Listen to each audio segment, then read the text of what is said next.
আশ্রয় চাহি আল্লাহর যেন শয়তান দূরে রয়, শুরু করিলাম আল্লাহর নামে দয়ালু করুণাময়।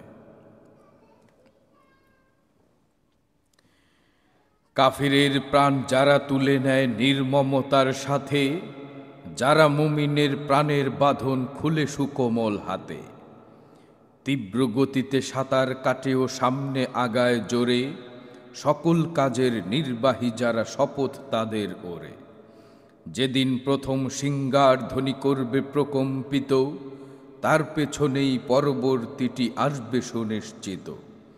সেদিন অনেক অন্তর হবে সন্ত্রস্ত ভীত, বিহবলতায় দৃষ্টি তাদের থাকবে অবনমিত।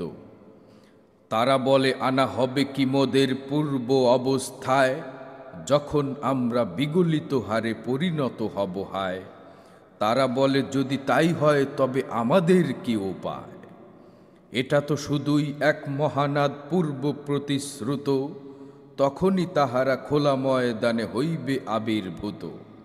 তোমার কাছে কি মুসার কাহিনী এসেছে অতীত থেকে, তার প্রভু তুয়া উপত্যকায় বলিলেন তাকে ডেকে। ফেরাউন বার বেড়েছে অনেক, তুমি তার কাছে যাও, তাকে বলো তুমি নিজেকে আবার শুধরে নিতে কি চাও। তোমার প্রভুর পথ কি দেখাবো যাতে তাকে ভয় পাও। অতপর মুসা দেখালো তাহাকে মহাদুনিদর্শন, তবুও সে মিথ্যা আরোপ করল, দেখালো আস্ফালন। পেছন ফিরিয়া ছুটিয়া গেল সে প্রতিবিধানের তরে, গণসমাবেশ করে সে ঘোষণা করিল উচ্চ স্বরে, তোমাদের সেরা পালন কর্তা আমিই বলল যাতে। আল্লাহ তাকে শাস্তি দিলেন দুনিয়া ও আখেরাতে, খোদা ভীরুদের জন্যে অনেক শিক্ষা রয়েছে তাতে। তোমাদের গড়া অধিক কঠিন নাকি বলো আসমান, নিঃসন্দেহে আল্লাহ তাহা করেছেন নির্মাণ। উঁচু করেছেন অতপর তাকে করেছেন বিন্যাস, রাতকে আধার করেছেন তার সূর্যকে সুপ্রকাশ। অতপর পৃথিবীকে করেছেন দিগন্ত বিস্তৃত, তৃণলতা তার করেছেন বের পানিকেও প্রবাহিত।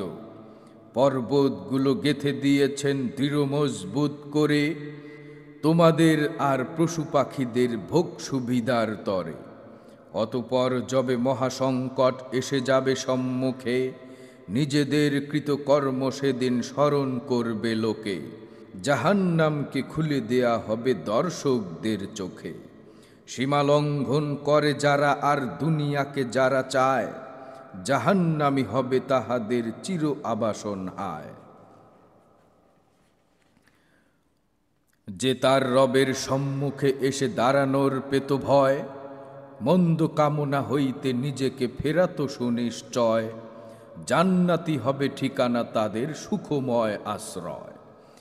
উহারা তোমাকে জিজ্ঞাসা করে কিয়ামত হবে কবে, এ আলোচনার সঙ্গে তোমার সম্পর্ক কি তবে। এর চূড়ান্ত জ্ঞান তো তোমার প্রতিপালকেরই আছে, যে তাকে ডরায় সাবধানকারী তুমি শুধু তার কাছে। যেদিন তারা তা দেখবে সেদিন তাহাদের হবে মনে, এক সন্ধ্যা বা সকালের বেশি থাকে নাই এ ভুবনে।